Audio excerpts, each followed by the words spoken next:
I watched all 4 days of the NFL Combine, all 21 hours, DBs, wide receivers, running backs, quarterbacks, offensive linemen, linebackers. I watched every single one of them, and now it's time to do our very first mock draft of the offseason. We love the Chico Fantasy Show. Okay, here we go. First pick, we got the Raiders. They're on the clock, and automatically, we already know who this one's going to be. There's no point in even wasting our time. It's Fernando Mendoza. Why waste our time? Why do anything crazy? The Raiders are going to get their franchise quarterback. I don't even think it's a question. Lock that in. It's an easy one. Now, 2, this is where the question marks start to pop up with the New York Jets. They traded away Jermaine Johnson, so they need an edge rusher. And that really leaves you between 2 guys. You got Arvell Reese and David Bailey. Which one? Do you want the Texas Tech product who only plays edge, or do you want the Arvell Reese guy who, has a little bit more, he can play 2 different positions. You can put him at edge, you can put him at linebacker, you can put him in either one. I think it makes more sense to go with the one who is normal at their position. Give me David Bailey at 2 to the Jets, 14.5 sacks last season. It could have been Arvell Reese, but I think Bailey fits their needs a little bit better. Then at 3, get the Arizona Cardinals. They need a lot of different things, If David Bailey didn't go at 2 to the Jets, I probably would have given him to the Cardinals at 3.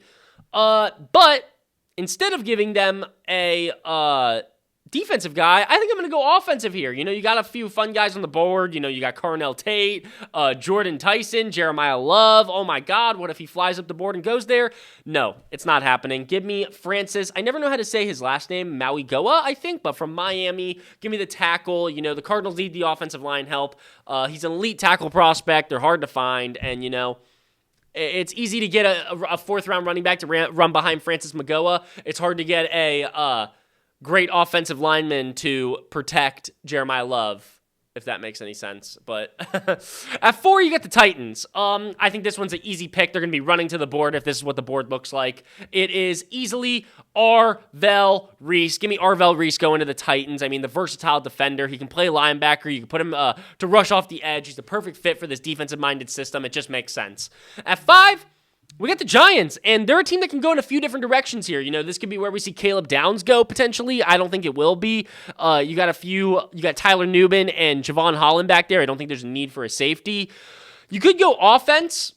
Carnell Tate, give another wide receiver next to Malik Neighbors, but I just don't think they're going to go in any of those directions. I think the guy who was a combine legend is going to go at this pick. Give me linebacker Sonny Styles to come into this offense and replace Bobby Okereke in the middle of this field as the Mike. Let him come in there and be the new middle linebacker for this team. At pick 6, we got the Cleveland Browns.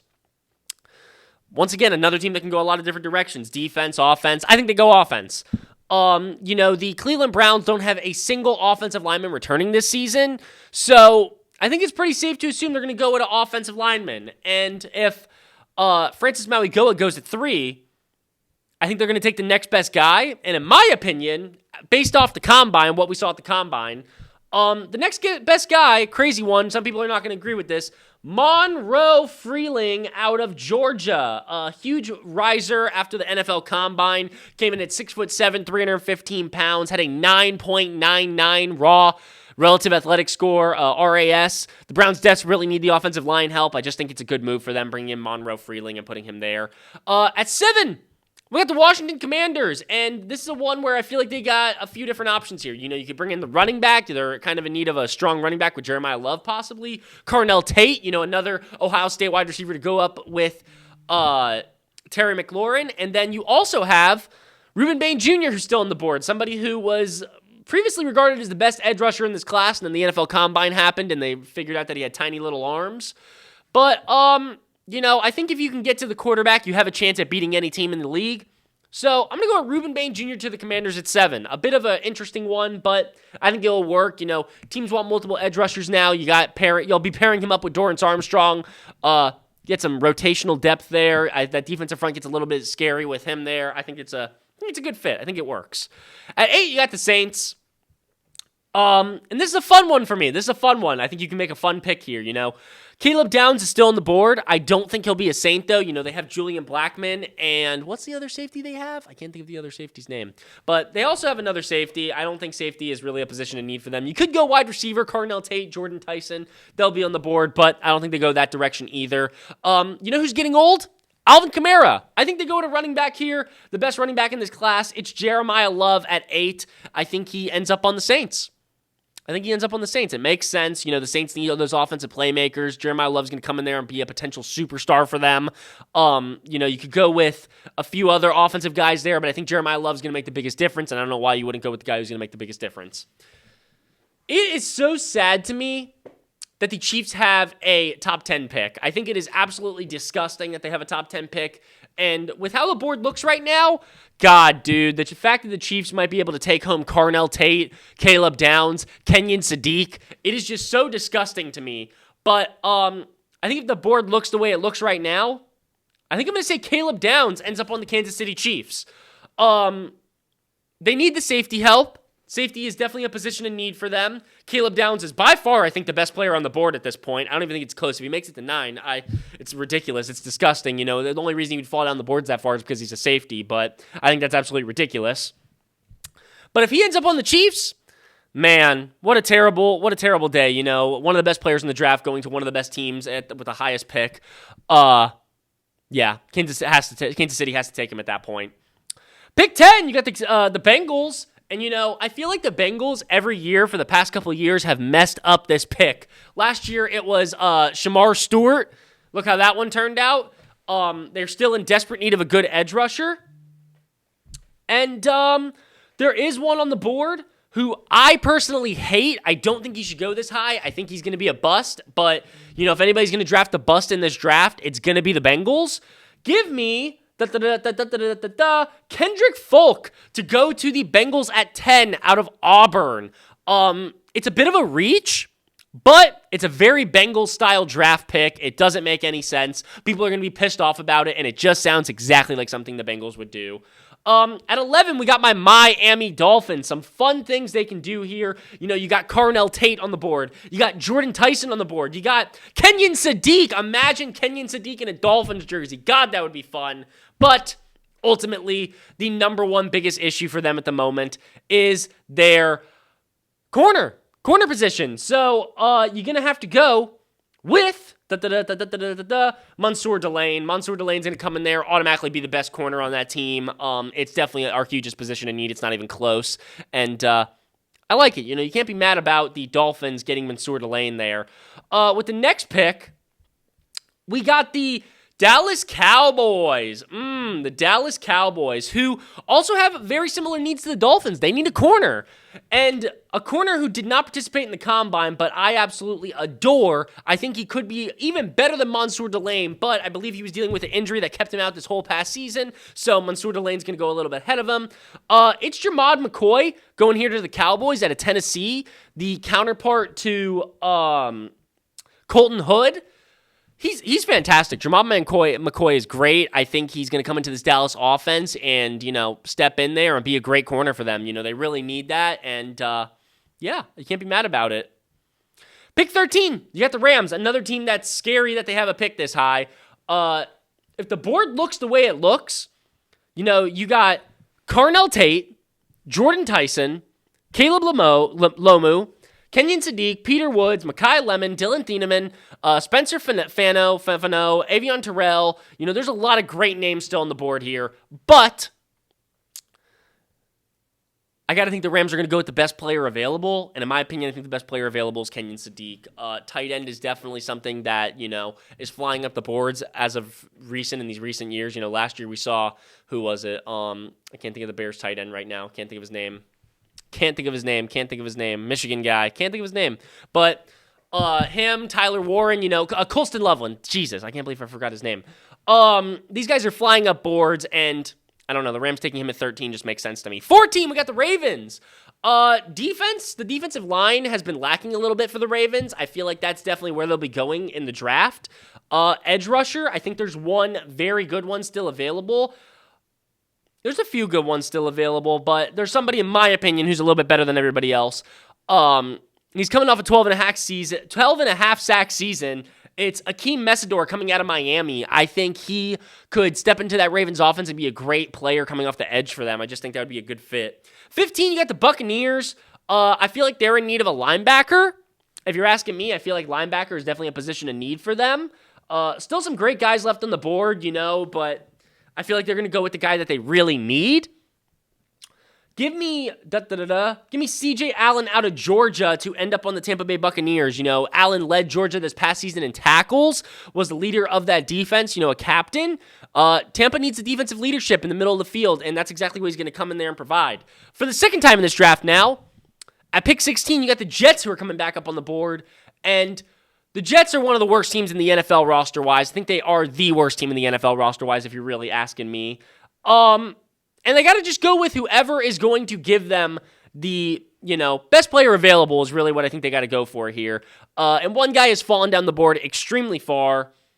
I think you got to go with Carnell Tate, Have two Ohio State wide receivers. We've seen him take Garrett Wilson in the past, bringing in Carnell Tate to put him on the other side of him. I mean, oh my goodness. Wouldn't that be a fun thing? It doesn't matter who your quarterback is. If you're throwing the ball to Garrett Wilson and Carnell Tate, that's going to completely solve a lot of problems for them. I really like that pick. And to go along with David Bailey, man, how can you be upset about that? At 17, you got the Lions.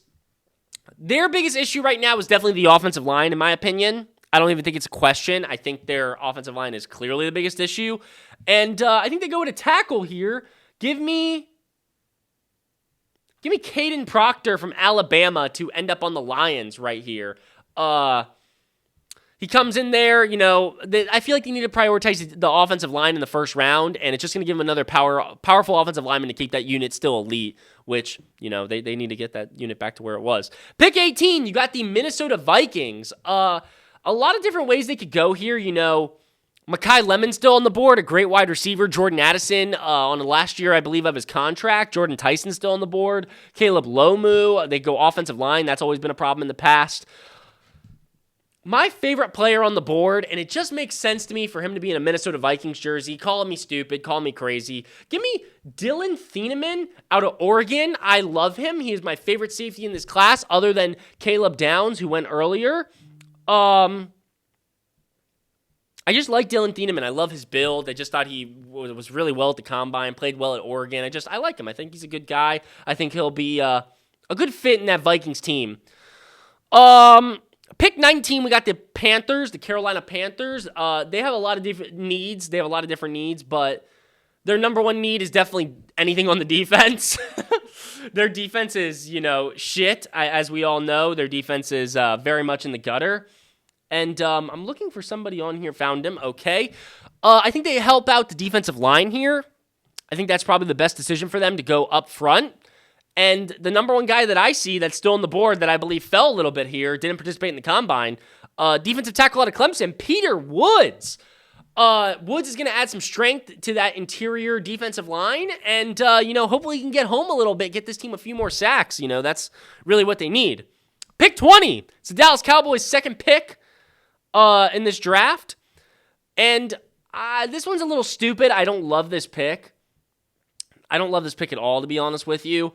But it just, screams Cowboys to me. We saw them add a corner earlier in this draft with Jermod McCoy. I think they go to the front of the defense here, grab edge rusher Malachi Lawrence out of UCF. He's going to give them some upside. I think he's, one of the more fun guys. I think you could also make a argument for them to take TJ Parker here.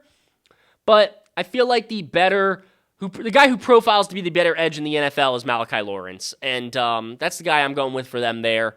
Pick 21. We got the Pittsburgh Steelers on the clock.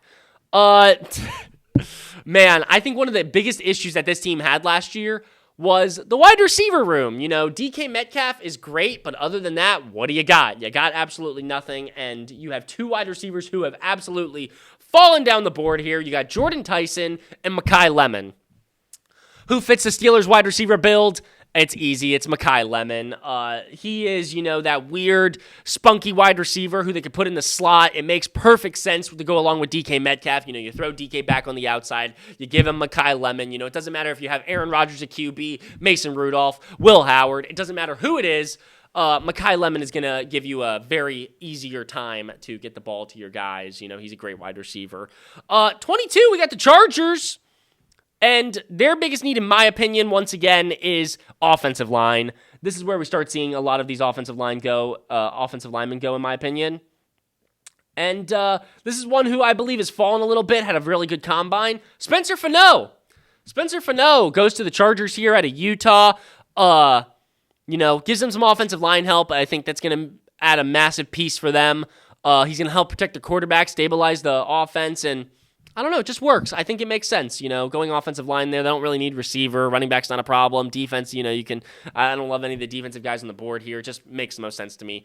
Eagles, it's the same exact situation. I feel like they also need to go offensive line. They have guys that are getting really old, and, it's time to bring in the next wave of men and, train them and get them to that level. And if you're asking me, it's Caleb Lomu, his Spencer Fano's teammate. Another great player. They stay true to their philosophy of building through the trenches. Another offensive lineman. It just keeps that unit dominant. And, it makes sense. Pick 24. You got the Cleveland Browns back on the clock for their second pick in this draft. Somebody just fell down the board. He was projected to go at pick 8 in this, according to this, projected to go at pick 8. But we got him going at pick 24, falling way down the board here. It's Jordan Tyson out of Arizona State. He ends up with the Cleveland Browns. It's not as fun as bringing in Carnell Tater or Mekhi Lemon, but still, Jordan Tyson has the capability to be one of the best wide receivers, if not the best wide receiver in this draft class. And the Browns getting him at pick 24, that's an absolute steal. You cannot be mad about that one whatsoever. At pick 25, we got the Chicago Bears. They have a few issues. They don't have a safety under contract. And while I could see them going Emmanuel McNeil-Warren out of Toledo, that was the guy I was thinking about putting here for them.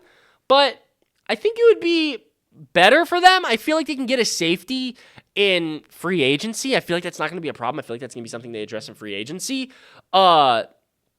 I'd rather see them go in a different position, different direction here with a guy that I loved at the NFL Combine, and his name is Lee Hunter out of Texas Tech. I think bringing him in, putting him at the defensive tackle position, they're eventually going to have to move on from Grady Jarrett, who they're paying way too much money. They're giving Grady Jarrett $20 million a year. Bringing in Lee Hunter will be a direct replacement eventually for him, and it'll save them a lot of money in the long run because they're going to have to pay Caleb Williams sooner rather than later. Pick 26. We all know what the Buffalo Bills need. It is a wide receiver, and ultimately it comes down to who do you think is the best wide receiver still available. Omar Cooper Jr. out of Indiana, he's cool. Do I think he's the best wide receiver available? It's close, but God. This was a really tough one for me. This is a very tough one for me. Casey Concepcion is also here. Another one of my guys that I absolutely love. Find him real quick. Jacoby Lane at a USC. I have 3 wide receivers that I really, really, really love in this class. And ultimately, I'm going to go with them bringing in Casey Concepcion to the Buffalo Bills. It just sounds like something the Bills would do.